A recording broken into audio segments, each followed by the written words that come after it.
ஒரு வழியாக தமிழக சட்டப்பேரவை தேர்தலுக்கான வேட்பாளர்கள் பட்டியலை வெளியிட்டது பாரதிய ஜனதா கட்சி. கேஸ் சிலிண்டர்களை பதுக்குவோர் மீது கடும் நடவடிக்கைகளை மேற்கொள்ள வேண்டும் என ஒன்றிய அரசு மாநில அரசுகளை கேட்டுக் கொண்டுள்ளது. சோமிதரன் இயக்கத்தில் கார்த்திக் சுப்புராஜ் தயாரித்துள்ள படம் நீலிரா. இத்திரைப்படத்தை பாராட்டி வீடியோ வெளியிட்டுள்ள நடிகர் சூர்யா, இது போரை விரும்பாதவர்களுக்கான படம் என குறிப்பிட்டுள்ளார். இனி விரிவான செய்திகள். தமிழக சட்டசபை தேர்தலில் அதிமுகவுடன் கூட்டணி அமைத்துள்ள பாஜக 27 தொகுதிகளில் களம் காண்கிறது. பாஜக வேட்பாளர்கள் பட்டியல் வெளியாவதில் தாமதம் ஏற்பட்டு வந்த நிலையில் 27 தொகுதிகளுக்கான வேட்பாளர் பட்டியலை பாஜக வெள்ளிக்கிழமை வெளியிட்டுள்ளது.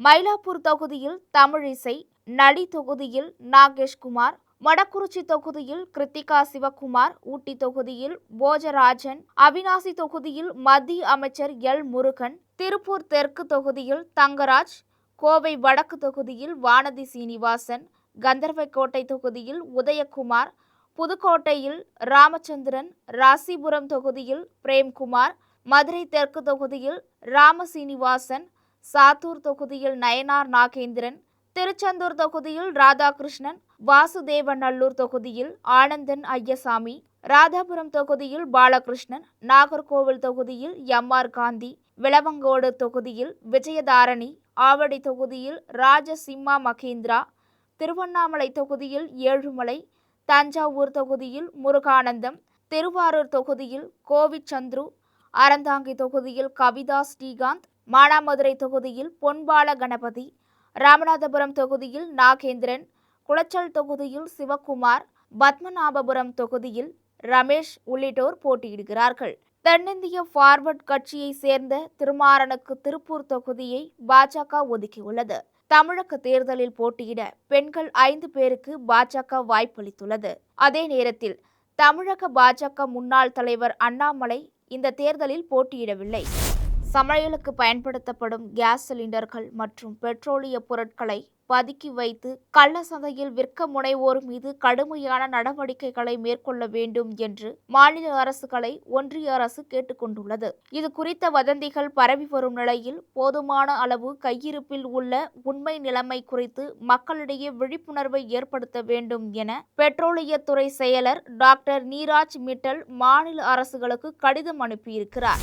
சோமிதரன் இயக்கத்தில் கார்த்திக் சுப்புராஜ் தயாரித்துள்ள படம் நீலிரா.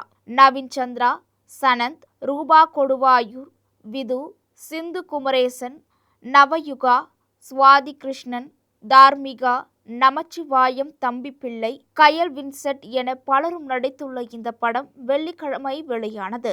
இப்படத்தை பாராட்டி நடிகர் சூர்யா வீடியோ வெளியிட்டுள்ளார். அந்த வீடியோவில் இது போரை விரும்பாதவர்களுக்கான படம். நம் தமிழ் சினிமாவில் நிறைய திருமண காட்சிகளை பார்த்திருப்போம். ஆனால் இது ரொம்ப புதுசு. எனக்கு ரொம்ப பிடிச்சது.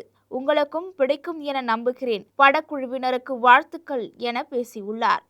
கடந்த கால போர், இப்ப இருக்கிற நிலைமை, இது எல்லாத்துக்கும் ஒரு மௌன சாட்சியா இந்த படம் நம்ம எல்லார் மனசுலயும் நிலைச்சிருக்கும்னு நான் நம்புறேன். இதை போற விரும்பாதவங்களுக்கான படம். நம்ம தமிழ் சினிமாவில் நிறைய திருமண காட்சிகள் பார்த்துருப்போம். ஆனா இது ரொம்ப புதுசு. எனக்கு ரொம்ப பிடிச்சது. உங்களுக்கும் பிடிக்கும் நான் நம்புறேன். நீலிரா தியேட்டர்ல வந்து பாருங்க. படக்குழுவினர் அனைவருக்கும் என்னோட மனமார்ந்த வாழ்த்துக்கள்.